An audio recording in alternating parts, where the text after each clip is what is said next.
1-0 Sea Dogs after the bottom of the first inning, courtesy of an RBI single by Kyle Teal. Sea Dogs capitalizing off a leadoff double by Roman Anthony. We have the number 2 prospect reaching on an extra base hit, the number 3 prospect driving him in. The Red Sox scream as Gonzalez. Well, I got started when I was 15 years old in play-by-play. My grandfather was a broadcaster, and so I'd grown up listening to his stories, working in sports and working with players and coaching staffs and stuff. And I always had an interest in it, but I liked playing sports. And it wasn't until I was in high school that I had the opportunity to call a game for the first time and fell in love with play-by-play.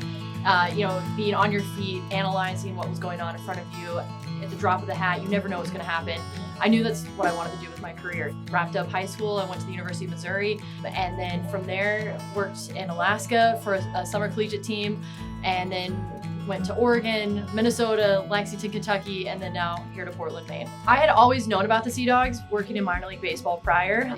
The Sea Dogs had one of the best reputations in minor league baseball, and it was one of those teams that you wanted to always work for, but knew you probably couldn't because no one ever left. That's how good of a team it is. My now husband was like, you have to apply. The Sea Dogs are the best in baseball.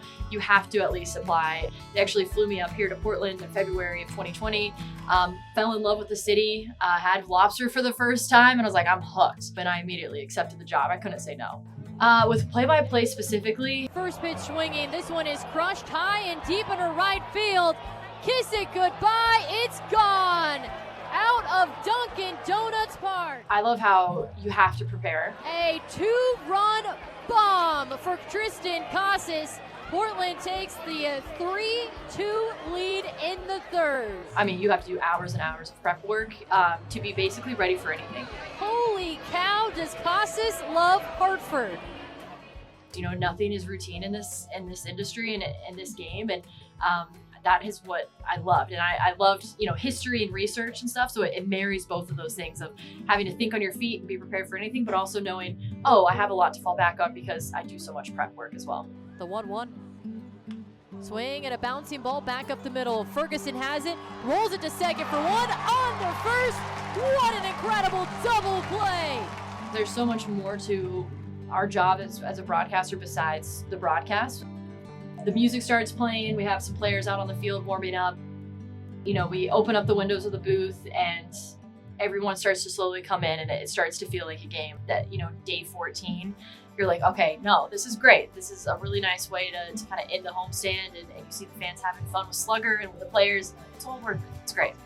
My first season in minor league baseball, I was the second voice in the history of minor league baseball that was female, and that was pretty impactful. But as my career has gone on, seeing the way that other women have joined the sport, like Riley in the booth with me now in her second season, it's showing that there is an impact, and me putting my face out there to say, hey, women can do this. It is making a difference, which means the world to me, especially now with a daughter. Coming to the ballpark and showing her that, oh yeah, you can do whatever you want. Even if it's not in sports, you can do anything you want in any male-dominated industry. It's a cool message to send, not only to my daughter, but to young girls everywhere.